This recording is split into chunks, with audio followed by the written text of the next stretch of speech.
Shalom, welcome to Up Close and Personal Podcast with me Rebecca Masih from Menara Doa, Jakarta.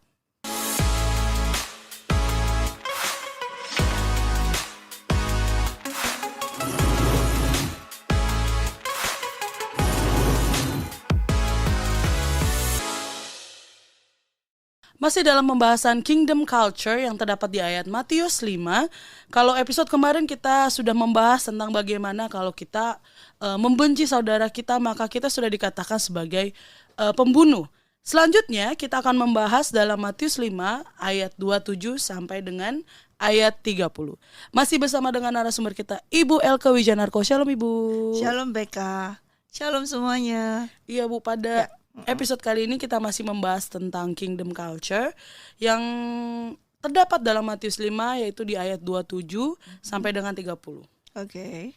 Jadi kita mau bahas dulu nih Bu yang di ayat Matius 5 ayat 27 sampai 28 dikatakan, "Kamu telah mendengar firman, jangan berzina, tetapi aku berkata kepadamu, setiap orang yang memandang perempuan serta menginginkannya sudah berzina dengan dia di dalam hatinya." Nah, itu bagaimana tuh Bu?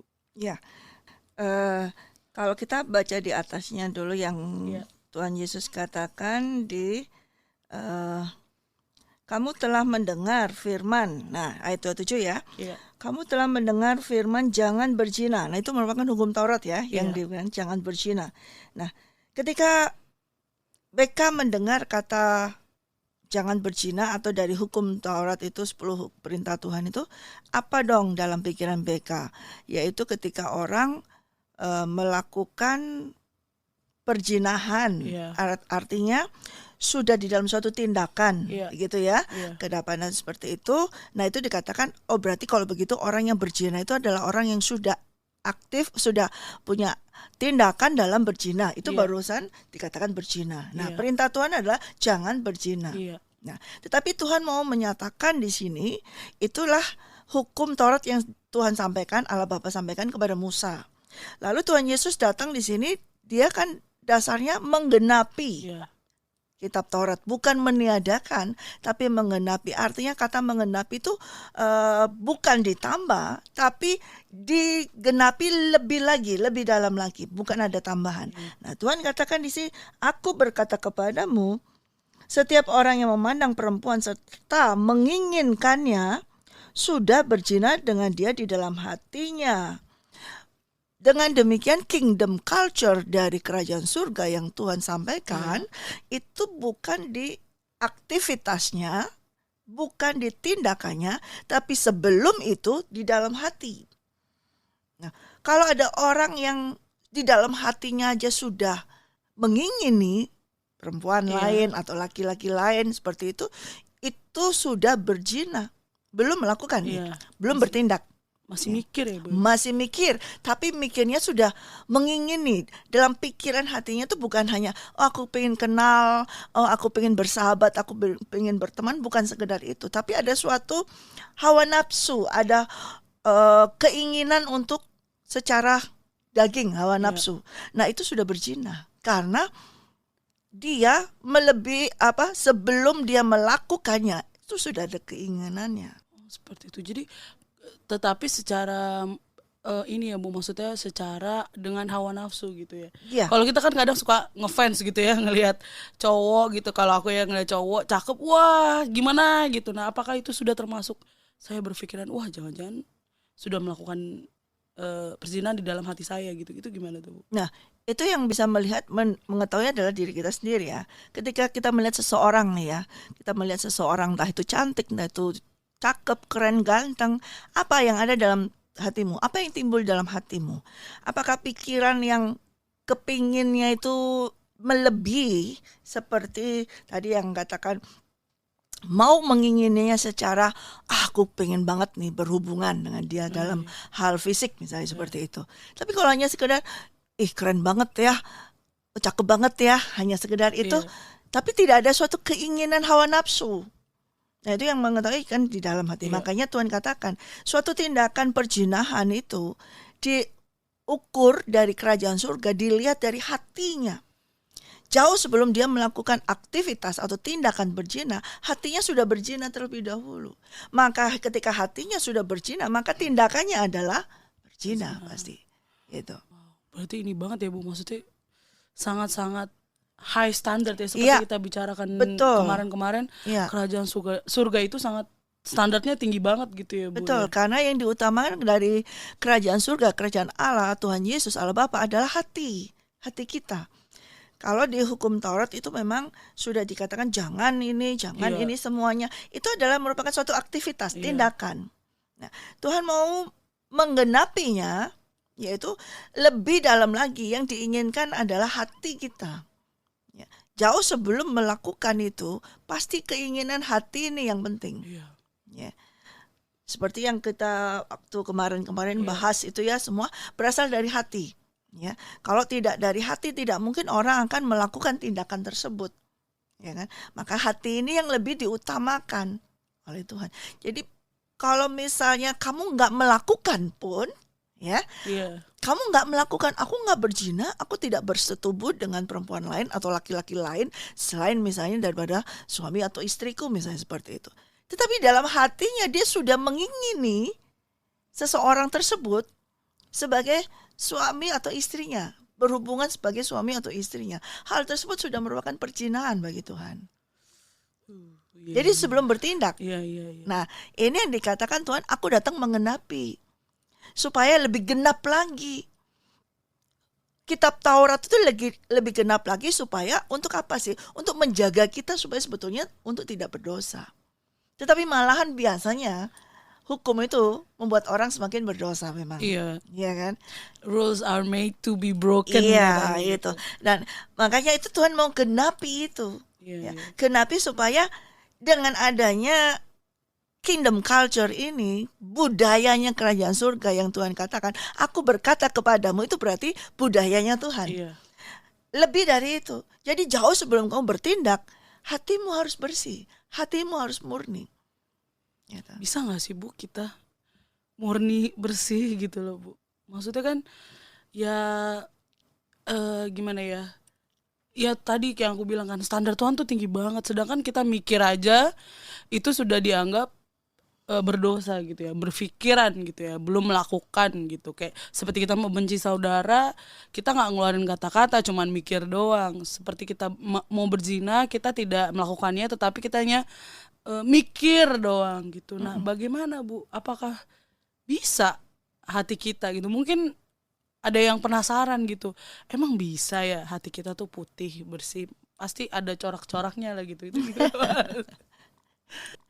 Ya, Tuhan Yesus pun berkata bahwa tidak ada yang mustahil bagi Tuhan ya. Ya, amin. Bila seseorang itu membuka hatinya dan menyerahkan segalanya itu kepada Tuhan dan menerima Tuhan Yesus sebagai Tuhan dan Juru Selamat dan mengizinkan dia menguasai hidupnya, maka Tuhan akan mengirimkan Roh Kudus. Nah, Roh Kudus inilah yang akan menuntun kita, yang akan membimbing kita, juga yang akan menginsyafkan kita dari dosa. Ya. Nah, dosa itu memang ada benihnya. Nah, itu Roh Kudus lah menginsyafkan. Ya, contoh seperti ini, misalnya ketika dia, ya Tuhan, aku menyerahkan semuanya dan aku mau dipenuhi oleh Roh Kudus. Nah, Roh Kudus berdiam di dalam dia dan orang ini mengizinkan Roh Kudus berkuasa di dalam dia. Pada suatu saat ketika timbul di dalam hatinya tentang hal sesuatu, tentang mengingini seseorang atau apa seperti itu, nah, Roh Kuduslah yang akan menginsyafkan orang tersebut, menginsyafkan kita. Bila hal tersebut bertentangan dengan kerajaan surga, bertentangan dengan firman Tuhan, dia akan menegur kita, dia akan menahan kita. Ya. Dan sebelum kita memiliki itu dan keinginan tersebut menguasai hati kita, dia menginsyafkan kita supaya kita menghilangkan, kita memusnahkan keinginan yang bukan berasal dari Tuhan. Ya. Jadi hanya Roh Kudus lah yang memampukan, kalau secara kita sendiri gak bisa. Oleh karena itu setiap orang yang percaya kepada Tuhan Yesus harus mau membuka hatinya untuk menerima Roh Kudus. Karena dialah yang akan menuntun kita, membimbing kita, menginsyafkan kita dari hal-hal yang tidak benar, bahkan dosa. Ya, yang kadang-kadang masih keingatan, kemudian punya keinginan. Nah, Roh Kudus ini yang menjadi kayak ngerem kita ya. Jangan ke situ, jangan gini. Nah, tentunya dia akan bekerja sama dengan kita dia menuntut kerjasama dari kita. Kalau kita mau bersama dengan dia, ketika dia tegur sekali, oh iya ampuni saya Roh Kudus, ampuni saya. Dan dia mengampuni dan mengaku, iya tadi sesaat saya punya pikiran yang gak benar, punya pikiran yang negatif, ampuni aku Roh Kudus. Kita akan diampuni.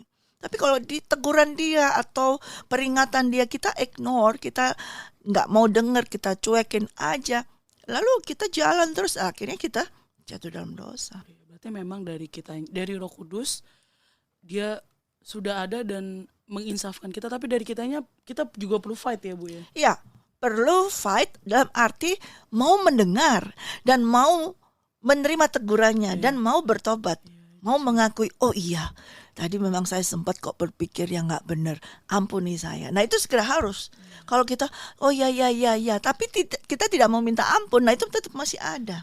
Nah, dengan kita mengakuinya dan meminta ampun itu, maka itu akan diambil benih jahat, benih pikiran jahat atau segala sesuatu itu akan diambil. Kalau kita bilang, ya aku tahu, tapi itu masih simpan, kita belum mengakuinya.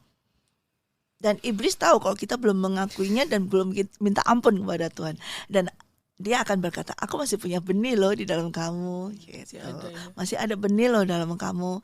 Maka dia akan ngulang lagi dengan memberikan suatu pemandangan kepada kita, entah itu gambar foto seseorang yang menarik atau apa. Nah itu muncul lagi seperti itu.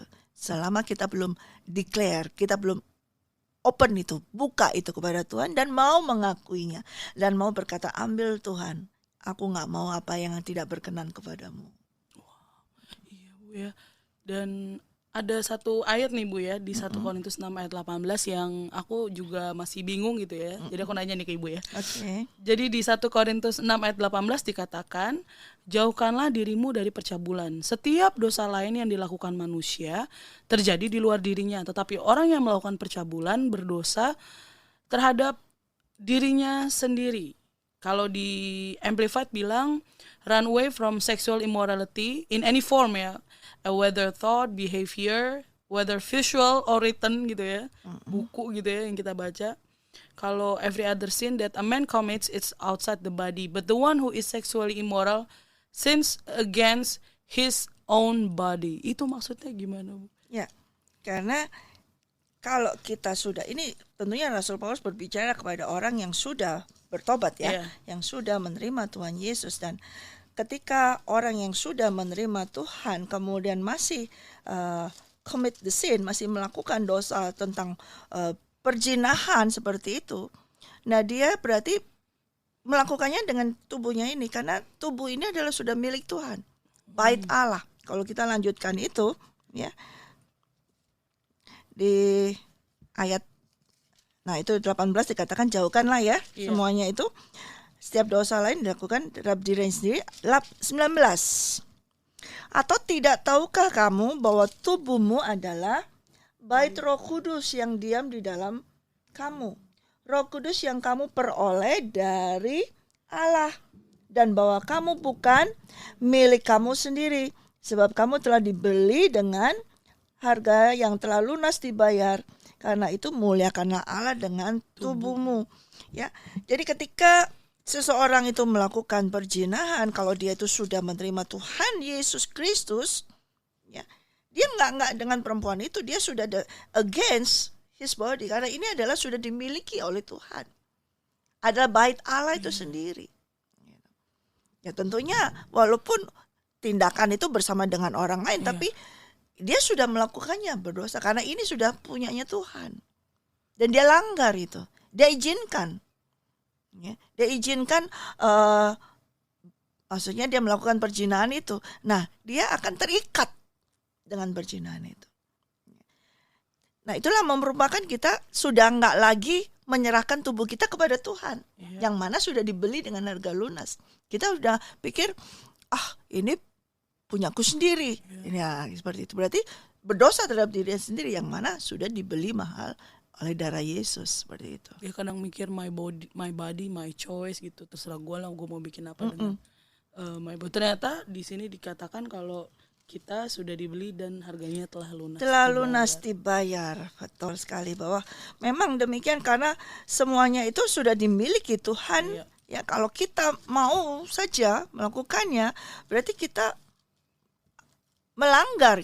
Berarti kita melanggar diri kita sendiri. Kita berdosa terhadap kita sendiri. Bukan saja kepada Tuhan pastinya ya, tapi karena Tuhan sudah tinggal dalam kita, ada Roh Allah dalam kita. Ya kan?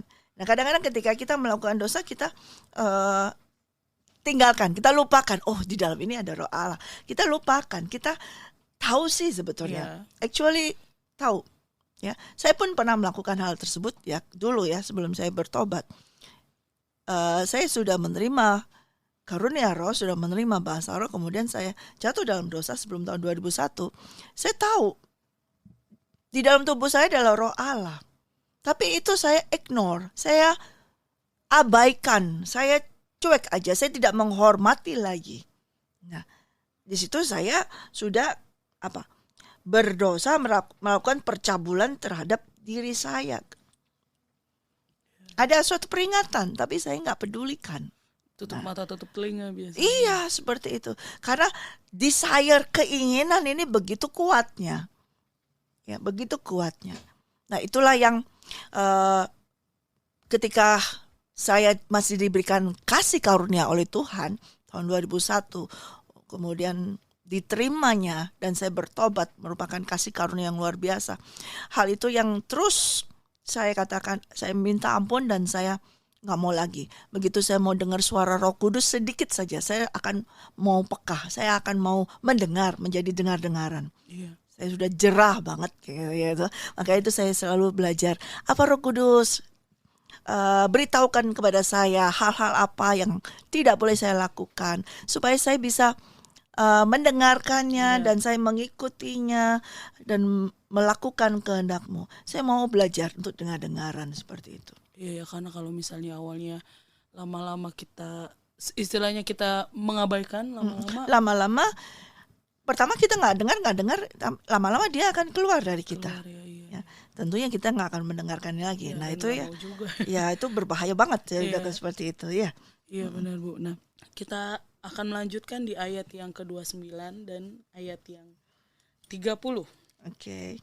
Maka jika matamu yang kanan menyesatkan engkau, cungkilah dan buanglah itu, karena lebih baik bagimu jika satu dari anggota tubuhmu binasa daripada tubuhmu yang utuh dicampakkan ke dalam neraka.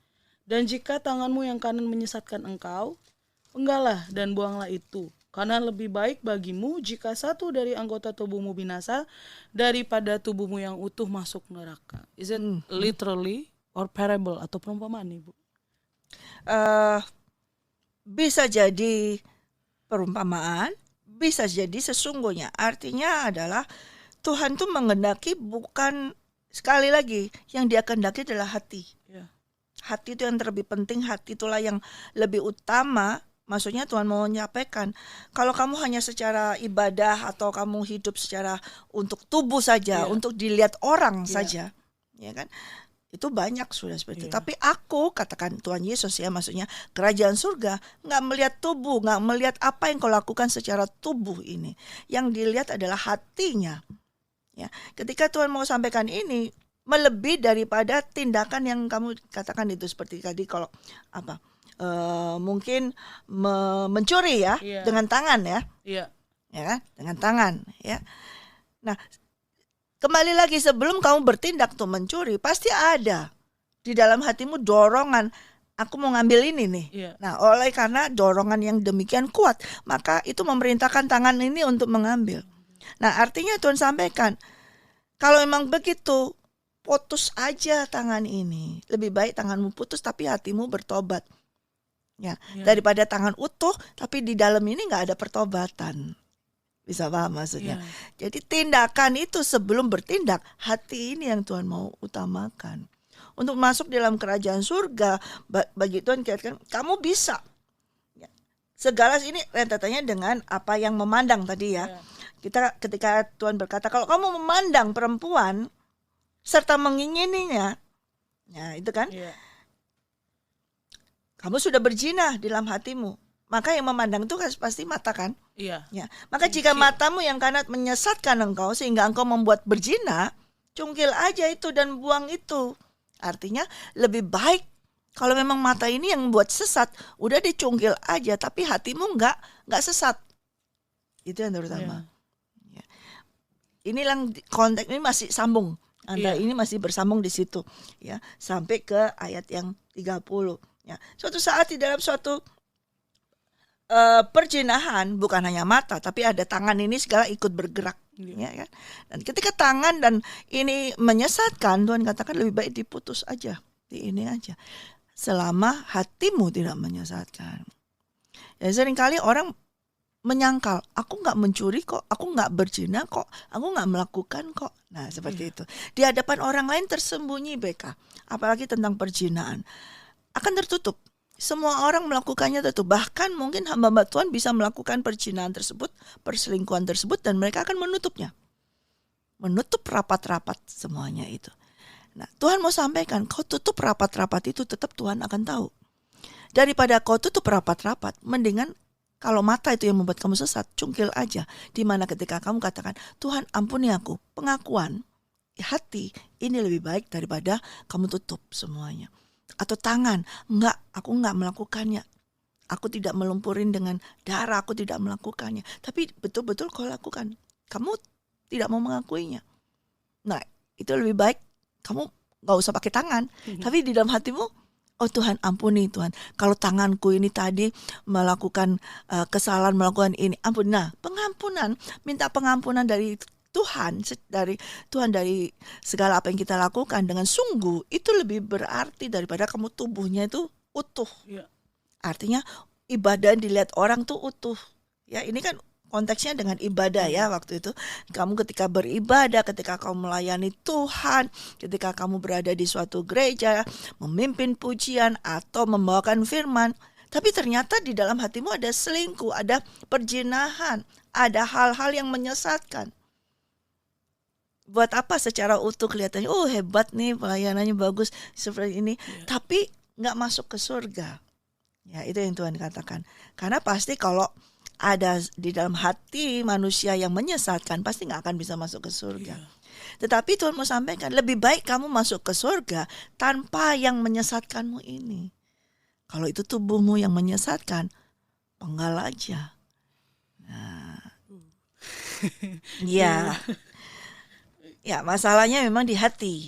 Ya, Tuhan memang menginginkan hati kita itu hanya tertuju kepada Tuhan saja. Yang hanya kepada Tuhan ya.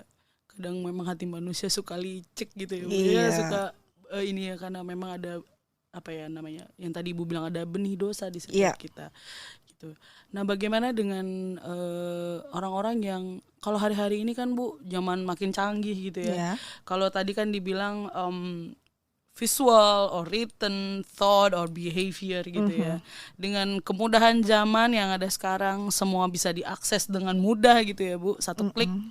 Nah, itu gimana itu Bu ya?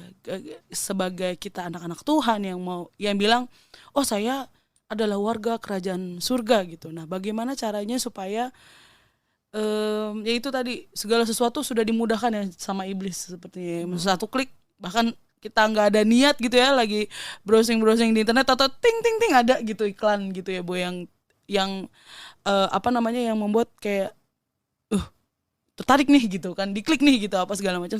Ternyata itu adalah hal-hal yang membawa kita kepada dosa percabulan, perzinahan tadi. Nah, itu gimana tuh Bu? Remove yourself, harus pindahkan, harus buang itu semua. Kalau kamu tahu hal tersebut menyesatkan kamu, seperti yang Tuhan katakan, kalau memang tangan kananmu itu menyesat kamu, buang.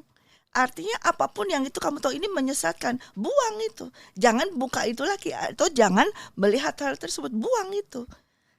Berarti jika HP-mu menyesatkan kamu, buang. Dibuang dong handphonenya. Artinya kamu bisa meremove itu, apapun itu hal tersebut kamu bisa lewati, kamu bisa tidak membukanya, kamu bisa ini. Remove seperti Tuhan katakan. Kalau matamu yang menyesatkan, cungkil, buang. Buang itu supaya kamu tidak tergoda. Maksudnya di situ. Jangan lihat. Jangan lihat seperti kalau mata kamu lihat gitu, kalau itu bakal ini aku kalau buka ini nanti aku akan tergoda nih. Ya jangan lihat. Buang penglihatan itu, buang itu semua. Artinya seperti itu ya. Nah, bisa mengerti ya, bukan secara. Artinya jangan dilihat dong kalau gitu. Ya buang aja, pindahkan aja. Kamu nggak usah ngeliat itu. Move seperti itu, remove seperti itu. Dari segala sesuatu sumber yang membuat godaan, yang menggoda kamu. Jadi kamu harus memindahkan dirimu keluar dari hal-hal yang akan menggoda kamu. Keluar. Kalau kamu tahu itu menggoda kamu tapi kamu enak-enak di situ, ya jatuh dalam dosa dong. Iya sih, lama-lama masih tertarik. Iya pasti dong seperti itu. Dan kalau tahu ini nggak benar, ini sudah aku pasti jatuh nanti kalau di sini. Ya get out, keluar dari situ. Itu saja. Makanya Tuhan kasihkan ini. Sebelum kamu melakukan perzinahan, itu kamu pasti ada suatu lingkungan di situ. Iya. Ya, di situ gimana kamu ada suatu ketertarikan yang ini nggak? Nah kalau kamu sudah tahu ini kok nggak enak ya kalau melihat cewek ini, aku bisa tergoda ini, sedangkan aku sudah punya istri nih, misalnya gitu ya, atau kebalikannya, si perempuan kalau ngeliat cowok ini gimana ya, kok rasanya ada der di sini dada, padahal aku sudah punya suami. Kalau itu di suatu lingkungan, di suatu komunitas, so get out. Remove yourself from the source of the temptation. Seperti Yusuf ya Bu, kabur, larilah dari situ. Jangan kamu stay. Oh enggak, aku bisa kok, aku tahan kok gini. Aku enggak bisa. Karena still ada benih jahat di dalam manusia itu. Makanya Tuhan katakan, kalau itu enggak bisa kamu tahan, cungkil matamu. Kalau itu nggak bisa kamu tahan tanganmu, penggal tanganmu. Artinya keluar dari komunitas tersebut. Keluar, bersihkan dirimu dari hal-hal yang sumbernya itu menggoda kamu, yang bakalan menarik kamu, membuat kamu tersesat. Keluar. Dari mungkin ya tadi ya, dari film-film mungkin, lagu-lagu, buku-buku. Sudah, buang itu semua, artinya tidak melihat itu lagi, tidak menjamah itu. Nah itu seperti itu sama dengan cungkil mata, penggal tangan. Jadi kudet nanti, kurang update kalau misalnya. Karena ya kebanyakan ya Bu ya, sekarang kita tahu lah ya, maksudnya bukan rahasia umum lagi ya, bahkan di banyak platform nonton online gitu ya, film-filmnya tuh udah ya seperti itu gitu ya, yang sangat-sangat begitu. Jadi daripada kita jatuh dalam dosa, lebih baik tidak usah ditonton ya. Iya. Tapi saya rasa kalau kita mengikuti perintah Tuhan yang Tuhan Yesus ya, nggak akan mengalami apa kamu bilang nanti kudet, kurang update. Karena Alkitab ini selalu up to date. Bahkan sebelum dunia ada, ini sudah ada, firman itu sudah ada di Allah Bapa. Jadi dia selalu up to date, nggak bakalan kudet. Iya benar. Nggak bakalan. Itu saya alami. Saya dulu kan hidup dalam dunia seperti itu, saya sudah ceritakan. Tapi kemudian Tuhan katakan saya harus pergi, meninggalkan itu. Saya nggak jadi kurang update, malah saya lebih update dari Tuhan, karena segala sesuatu yang kadang mau direncanakan terjadi udah diberitahukan. Up to date selalu. Up to date. Sehingga kalau kita mendengar, oh ada kabar ini, oh ada terjadinya, oh sudah tahu, di Alkitab sudah ada. Alkitab sudah mencatatnya semuanya. Nggak ada yang di dunia ini, nggak ada hal-hal yang tidak dicatat di dalam Alkitab. Semuanya tercatat di Alkitab. Bahkan yang belum terjadi. Iya, yang sekarang terjadi pun sudah ada di Alkitabnya. Dan nanti yang akan terjadi sudah tercatat. Jadi kalau kita mau betul tadi seperti Tuhan, cungkil aja matamu. Kamu nggak akan kehilangan pemandanganmu. Kamu nggak akan kehilangan sudut pandangmu. Selama kamu berikan itu, kamu memandang kepada kerajaan surga, mengutamakan kerajaan surga, kamu gak akan kehilangan. Wow, yes.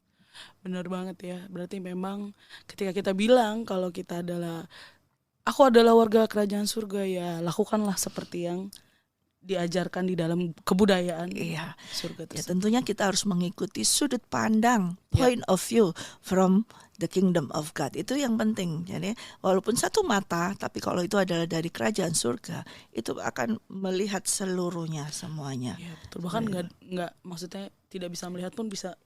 Bisa akan melihat, diperlihatkan semuanya oleh Tuhan. Tapi kalau kita mempertahankan seperti tadi, kita akan jatuh dalam dosa. Dan itu malah tidak akan melihat Tuhan sama sekali. Dosa itu menutupi penglihatan kita tentang Tuhan. Dan tidak ada manusia pun yang bisa dalam keadaan berdosa bisa melihat Tuhan. Itulah makanya Tuhan mau terlebih utama dari dia adalah hati kita. Itu yang dia ingini, yang nomor satu. Hati ya.